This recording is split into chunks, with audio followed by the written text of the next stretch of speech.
Welcome to this week's edition of Outdoors Online, a weekly webcast produced by the North Dakota Game and Fish Department. I'm your host, Tom Jensen. My guest this week is Chief Enforcement Officer Bob Timian. We're going to talk about violations from last year. Bob, you're just getting your statistics back in now, a little bit early in the game, but wardens were busy last year. Yes, Tom, they were. Overall, for the state, violations were up from the previous year, which were, we're showing somewhat of an upward trend. Basically, more people, more violations. Yeah, that's true. However, at some point in time, there'll probably be a leveling off. Not necessarily because there isn't more violations out there, but when you have a finite number of staff, wardens in the field, there is a point beyond which they are doing all that they can do. And so it won't mean necessarily that there isn't continuing violations out there. At some point in time, that we may just be a saturation point for what the staff we have can do. Sure. What was the number one violation in North Dakota last year? Well, Tom, like you just mentioned, we're early into the statistics, so we haven't gotten everything, but it appears, at least at this point in time, that once again, no license, especially fishing with no license, will probably be our number one again this year. Is that just a matter of people forget to buy them, or they ignore it, or? We've been looking into that a little bit, and we've done education, and we just don't seem to, quite pinpoint why any one particular reason, because it certainly can't be price, because in North Dakota, a fishing license is in consideration for all that is relatively inexpensive. Where else can you, for a few dollars, get a license that you can use 12 months out of the year? So sure. We figure it can't be money. It's got to be something else. But we haven't been able to exactly put our finger on exactly why. Where else did your wardens have increases last year, Bob? Well, the big example, in which surprising, was that how big a jump McKenzie County went from last year, and last year was a jump from the previous year. It's just I'm assuming that it's got to level out, because the guys up there can only do so much, but it was a number one county by almost double the second place. Right. McKenzie County now is home to one of our largest wildlife management areas in the state.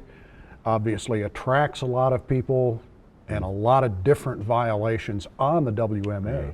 That was the surprising thing in McKenzie County, is that in McKenzie County last year there was over 400 violations. Of those, almost 300 of those occurred in and on our Lewis and Clark wildlife management area. And they did run the gamut from, though most of them were what people refer to as game and fish violations or WMA violations. We also, our officers were also arresting people for outstanding felony arrest warrants from other places. We had illegal aliens, drug violations. If you think of a violation of law, we probably occurred under WMA down there. So your wardens are kind of doing all-round duty. It's not just game and fish. Yeah, by law, on property the department owns or manages, like our WMAs or sovereign lands, our officers are full-time. They enforce all state laws. We're law enforcement. Our officers are licensed peace officers, state of North Dakota. We also, when called upon to assist, we also, by other agencies, we assist in law enforcement too. So our officers, in addition to doing game and fish violation type stuff, which is their primary activity and primary responsibility, they also do add to the overall public safety of North Dakota by assisting other agencies and on our WMAs doing those other law enforcement functions. You mentioned McKenzie County, and of course there's a lot more people up there and new residents and things, but that's not the only trouble areas around the state. violations. Yes, Tom. I mean, you know, the purpose with McKenzie County was to just that the surprise was the amount.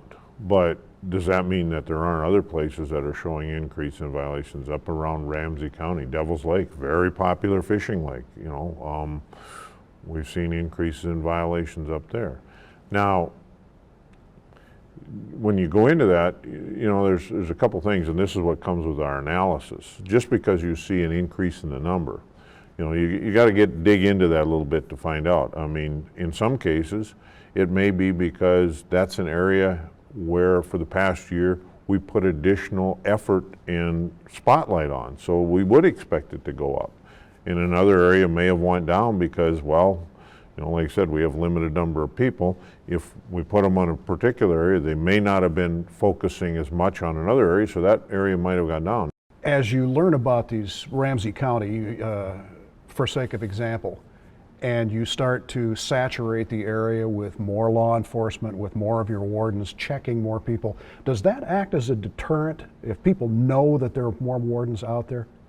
Yes, it seems to. That, you know, I mean, in any law enforcement, one of the things that acts as a deterrent is people anticipating that they will encounter law enforcement. North Dakota has a tradition of its citizens being law-abiding and supporting law enforcement. So don't get me wrong in thinking that I'm saying that North Dakotans are not doing that. But for those that might push the edge a little bit, or that knowing that, or at least anticipating that you will be checked, you know, it's kind of like a lock on your house. You know, it keeps honest people honest. I mentioned that it's early in the game, of course, and you haven't had a chance to really delve into the statistics, but were there anything that surprised you really in there? Well, like I said, the McKenzie County and the WMA up there, it wasn't a surprise that it was leading again or number, but it was surprising to me about how wide the margin was. But there again, part of the WMA numbers, and as we get into it, as part of the analysis, I'm sure will reflect effort expended, because we know it is an area where we have issues and we have to get on top of that to make sure that WMA functions the way it's supposed to. You know, I'm sure it will show that we also spent more warden time in there, so it translated into more citations. But I'm guessing then there's going to be areas that warden time that was concentrated in that area was taken away from other things, so there probably will, certain areas will show some decreases. But overall, and that's some of what I look at, statewide overall, there was an increase again this year. All right, Bob, thanks. You can help North Dakota game wardens by reporting violations you witness to the RAP line. RAP stands for Report All Poachers. If you witness someone breaking the law, do not confront them personally. Take note of the potential poacher's height and weight, the clothes they're wearing, the vehicle they're driving, and if possible, get a license number. Then use your cell phone to call the RAP line. The number is 800-472-2121, or if you're calling from outside North Dakota, the number is 701-328-9921.